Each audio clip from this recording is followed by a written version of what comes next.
이제 저는 근거 기반 공공 서비스 확산이라는 어떤 주제를 가지고 말씀드리려고 하고요. 저희가 수행했던 연구 과제 제목은 조현병 환자의 건강 관리와 회복을 촉진하는 지역 사회 기반 프로그램 개발 및 효과 평가입니다. 조현병은 이제 주요 정신질환 중 하나인데 질병 부담이 매우 큽니다. 그것은 주요 신체 질환보다도 사회경제적 부담이 훨씬 큰 질환인데 조현병 영역에 대한 국내의 여러 연구라든가 복지 정책은 상당히 좀 부족한 것이 현실입니다. 그래서 조현병 치료에 있어서는 그 약물 치료가 가장 중요한 치료이고요. 가장 근거가 강력합니다. 다만 정신사회적 중재로 함께 그 서비스를 제공했을 때 조현병의 높은 사회경제적 부담이 줄어들 수 있다라는 여러 연구들이 이제 시행되고 있고 국내에서도 이런 공익적 임상 시험을 통해서 근거를 구축하고자 했습니다. 그래서 이제 지역사회 기반으로 정신사회적 중재 프로그램을 조현병 환자분들에게 이제 제공하였고 근거를 생산하여서 확산하는 것이 본 연구의 목표입니다. 연구 추진 체계는 이제 전국의 여러 대학병원, 국립병원, 민간병원 그리고 지역사회의 정신건강복지센터가 협력하였습니다. 현재 우리나라에서는 각 기초자치단체 그리고 광역자치단체에 정신건강복지센터가 있고 여기서 중증정신질환 그리고 자살 예방 사업을 주도적으로 이제 담당하고 있습니다. 1차적으로. 그래서 이제 이쪽에서 이런 임상 시험들을 시행하였고 정신의학뿐만 아니라 사회복지, 간호, 심리, 작업치료, 보건 예방의학 그리고 신체건강 전문가들이 다학제적으로 협력하였고 국제적으로 영국, 호주 등과 협력해서 진행하였습니다. 이제 본 연구 과제는 이제 다른 주요 신체 질환 과제와 달리 한 가지의 어떤 임상 시험을 진행하기보다는 다양한 임상 시험과 다양한 주제 연구를 동시에 진행하였습니다. 왜냐하면 앞서 말씀드린 대로 조현병 치료에 있어서는 약물 치료가 단일 그 근거가 가장 강력한데 정신사회적 중재는 한 가지로서만 제공하기보다는 다양한 정신사회적 중재를 함께 제공하는 것이 보편적인 추세입니다. 그래서 몇 개를 선택해서 동시에 진행을 하였고 현재까지 33편의 논문을 출판하였습니다. 그래서 이제 오늘은 이제 시간 관계상 그냥 저희가 환자 중심 연구 과제를 통해서 진행했던 그 연구의 흐름에 대해서만 간략하게 말씀드리도록 하겠습니다. 첫 번째로는 그 조현병 환자 대상으로 집단 인지행동 치료를 진행하였습니다. 인지라고 하는 것은 생각하는 방식을 이야기합니다. 그래서 영어로는 메타코그니티브 트레이닝 앤 커그니티브 비헤이버럴 테라피를 진행하였는데 메타코그니션이라고 하는 것은 이제 생각하는 방식에 대해서 또 이야기하는 거고요. 그러니까 자신의 생각에 대해서 어떻게 생각하는가를 이제 메타코그니션이라고 하는데 조현병 환자분들을 대상으로 그룹으로 저희가 이제 개발한 15회기를 진행하고 이제 그 내용을 출판해서 근거를 확립하고 또 확산하고 있는 중입니다. 또 하나는 이제 그 가족의 역할이 상당히 중요합니다. 젊어서 발병해서 오랫동안 치료를 하기 때문에 그래서 저희가 이제 가족 중재와 그다음에 이제 환자 그 본인 당사자를 대상으로는 스스로가 질병에 대해서 잘 알아야 되기 때문에 사이코 에듀케이션을 6회기, 가족 중재는 가족을 대상으로 10회기를 진행하여서 임상 시험을 진행하여서 결과를 산출하였습니다. 근거를 확보하였습니다.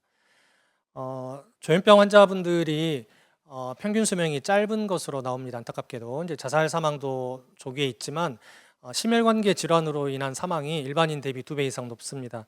그래서 젊어서부터 치료를 시작할 때 그 신체 건강 관리가 매우 중요하고 그래서 이제 운동을 하는 것이 중요하다라는 이제 가설을 가지고 진행을 하였고 우리도 운동을 하면 작심삼일이기 때문에 근데 이제 정신질환을 갖고 있는 경우는 더 힘듭니다. 그래서 이제 동기 강화 기법이라고 해서 왜 운동을 해야 하는지에 대한 동기를 강화하면서 운동을 16회기 진행하고 운동하는 거에 대해서는 스마트폰 어플리케이션으로 관리하면서 이제 지원하였고 이제 RCT로 진행하여서 이제 근거를 확보했습니다. 또 한 축으로는 이제 자살 예방이라는 측면에 대한 코호트 연구를 진행하였는데 이제 지역사회 정신건강센터에서 자살 예방 관리를 하지만 체계적으로 위험도를 평가하고 서비스를 제공하는 것이 상당히 부족한 게 현실입니다. 그래서 이제 저희가 그 자살 위험 상태에 있는 주민, 환자, 대상자들에 대한 체크리스트를 개발해서 코호트 연구를 통해서 이 체크리스트를 밸리데이션 하는 과정에 있습니다.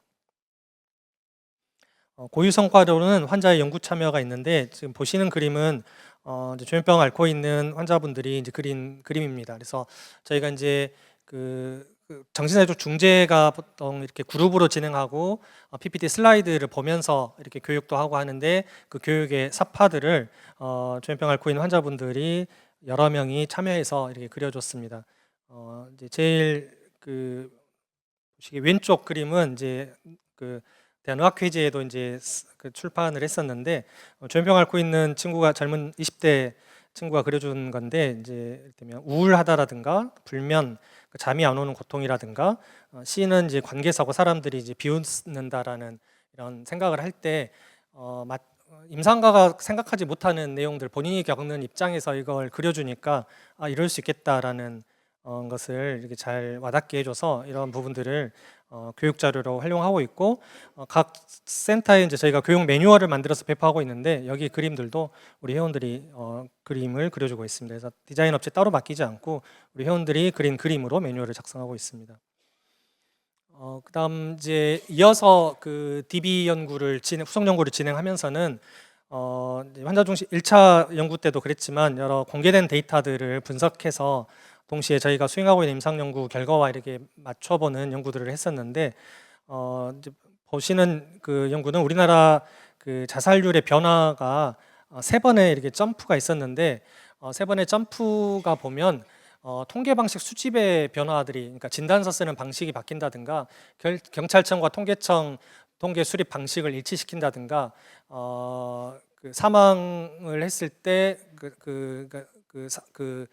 그러니까 원인 미상을 전에 했던 것들을 이제 구체적으로 세분화하는 법령 개정들이 있으면서 그 해에 이렇게 점핑을 했었습니다. 근데 사실은 그런 배경이 없이 보면 우리나라 자살률이 왜 이렇게 들쭉날쭉하지라는 생각을 하게 돼서 이제 그런 부분들에 대해 정리해서 발표한 바가 있고요. 이거는 이제 작년 말 그리고 이제 올해 초에는 영문으로 다시 또 발표했는데 국가 자살 예방 정책이 5년마다 수립이 됩니다.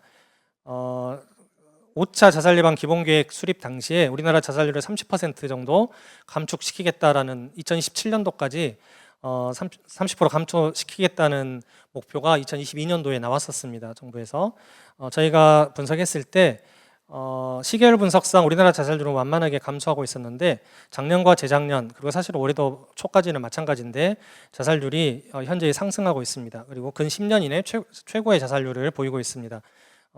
우리나라 사회가 좀 전체적으로 어지럽다 보니까 자살률 상승에 대해서 그렇게 관심을 받고 있지 못했지만 10년 넘게 감소하던 자살률이 상승한다라는 측면은 이건 발등에 불이 떨어진 거라고 생각이 됐습니다. 그래서 논문을 통해서 국가의 자살 예방 정책은 성공 가능성이 거의 제로다라고 논문에서 영문과 국문으로 일단은 발표를 했습니다. 그리고 국가 정책이라는 것이 5년간 세워놓으면 5년 후에 대면적 관대면 말고식은 곤란하다.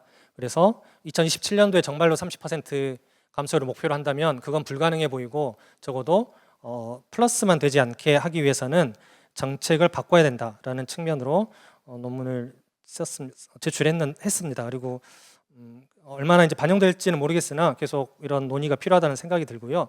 이거는 이제 경찰청 통계 자료를 민감한 자료여서 사실은 이게 이제 오늘 정신건강 전문가들만 있는 게 아니어서 조금 민감한 이야기여서 외부적으로는 말씀 안 해주시면 좋겠는데 우리나라 범죄율 통계에서 정신질환이 차지하는 비율이 통계적으로 계속 상승한다라는 이야기입니다.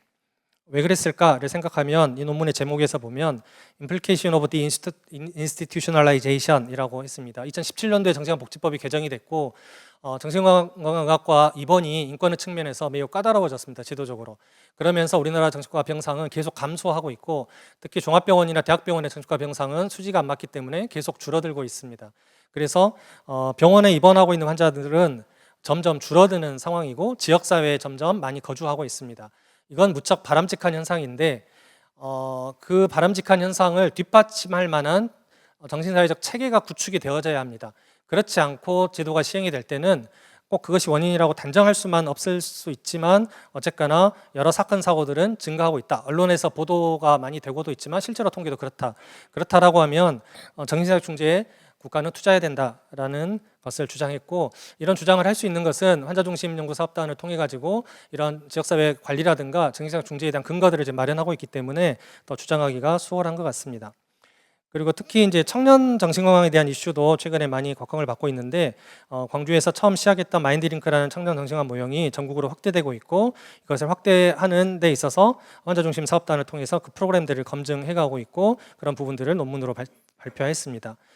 연구 개발 성과 관리와 관련해서도 이제 환자중심 사업단 5년 과제는 끝나고 지금 이제 후속 과제도 거의 끝나고 있는 상황이긴 하지만 감사하게도 국립정신건강센터에서 다시 연구 용역비를 최근에 발주해줘서 여기서 이제 개발된 정신사회적 중재를 다른 지역으로 확산 보급하는 뭐 소액의 연구 용역비를 받았습니다. 그래서 이제 이 부분들을 다시 매뉴얼들을 좀 업그레이드하고 워크숍들을 하면서 계속 좀 보급을 할 수 있을 것 같고 보급하는 과정에서도 이제 환자중심 사업단을 통해서 이루어진 성과임을 명기하도록 하겠습니다. 언론을 통해서도 이제 저희의 정신건강 모형이 많이 소개되고 있고 국제학회를 통해서도 많이 발표되고 있습니다. 그래서 연구개발 성과는 학술적, 임상적 기여뿐만 아니라 저희는 정책적 기여를 할 수 있다라고 믿고 있고 추후에 여러 이제 정책적 그 협의를 할 때 저희의 근거들을 많이 제시하고 그런 것들이 또 일반 국민이나 환자를 대상으로 전달될 수 있도록 노력하겠습니다. 이제 아래에는 이제 저와 함께하고 있는 정신건강복지센터 30여 명의 사회복지사, 간호사, 임상심리사, 작업치료사 선생님들이고요. 임상시험을 잘 수행해 주셔서 좋은 성과들이 나왔고 오른쪽 위쪽은 전국에 이제 함께 참여해 줬던 여러 다기관 교수님들과 연구원들입니다. 경청해 주셔서 감사합니다.